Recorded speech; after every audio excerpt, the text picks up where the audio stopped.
What's going on, everyone? Toronto Hoop Talk checking in, and today I want to rant about Durant because I've heard a lot of strange things in the media. I've heard a lot of Toronto has to do this, Brooklyn won't accept this, blah, blah, blah. And it's like, man, shut up.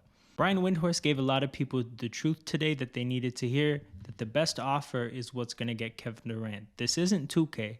KD doesn't have this like objective value that another team has to reach in order for the computer to accept the trade. That's not how this stuff works. Brooklyn does not control the power in this situation because they don't have the power to wait. Kevin Durant is 34, not 24. Next summer, he's 35. You can't hold on to him for a year because you think the compensation isn't good enough because his value drops as a 35-year-old.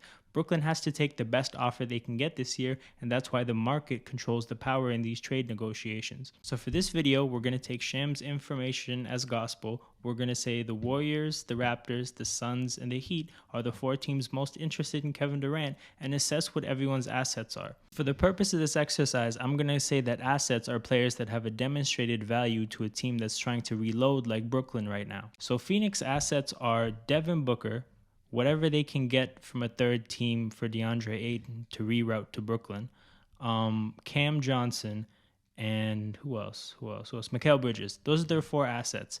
And I'll put it like this.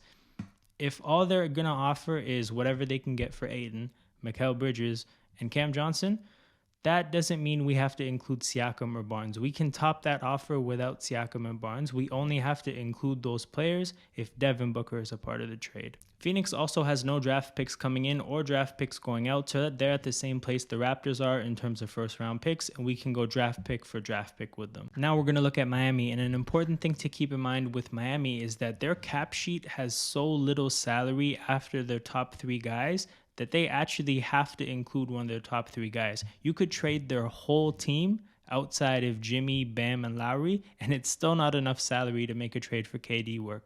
The other thing to keep in mind is because of that strange rookie extension rule, Bam Adebayo can't be traded directly to Brooklyn because him and Ben Simmons can't be on the same team. So Miami would have to trade Bam Adebayo to a third team, and that team would have to trade their pieces to Brooklyn. So in this case, Miami's assets really are Jimmy Butler, the players they could get for Bam Adebayo, Tyler Hero, and I guess Nikola Jovic, and that's about it. And the thing with Miami is they're also missing a first-round pick in 2024, I believe, so they're one pick short. Again, if Jimmy Butler isn't a part of Miami's package, I can't see a reason to include Scottie Barnes or Pascal Siakam. We can beat whatever trade package they come up with without those two players. Last but not least, Golden State. And with Golden State, I'm going to keep this one really short because the reality is they have assets. They have James Wiseman, Kuminga, Jordan Poole, Moses Moody, and Andrew Wiggins to make the salaries work. Golden State could really pressure us into a place where we have to include Siakam or Barnes. The thing with Golden State is why would Kevin Durant want to go there?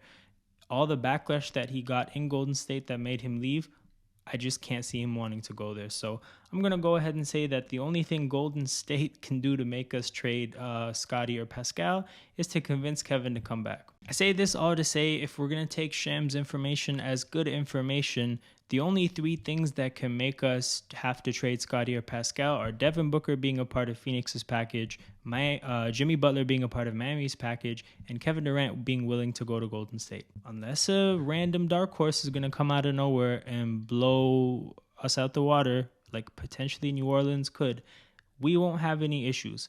And the reality is you have to look at the three things that I identified as unlikely for different reasons. I can't imagine Miami wanting to trade Jimmy Butler. Like, he's a core of that Heat culture thing that they have going on there. Again, I already talked about why I don't think it would be likely that Kevin Durant would want to go back to the Warriors. And then the thing with Phoenix and Devin Booker is that, is that team good enough to win with just Chris Paul and Kevin Durant? I think you have to have Booker as well as Chris Paul and Kevin Durant for that to really be a contender. So I don't know. It's tough. I just really can't see a reason that Toronto would have to include Pascal or Scottie. You can just sit back, wait, and let the situation dictate itself. If Brooklyn's stupid enough to overvalue players that aren't as good as OG, Gary, Precious, these players that we could trade, so be it.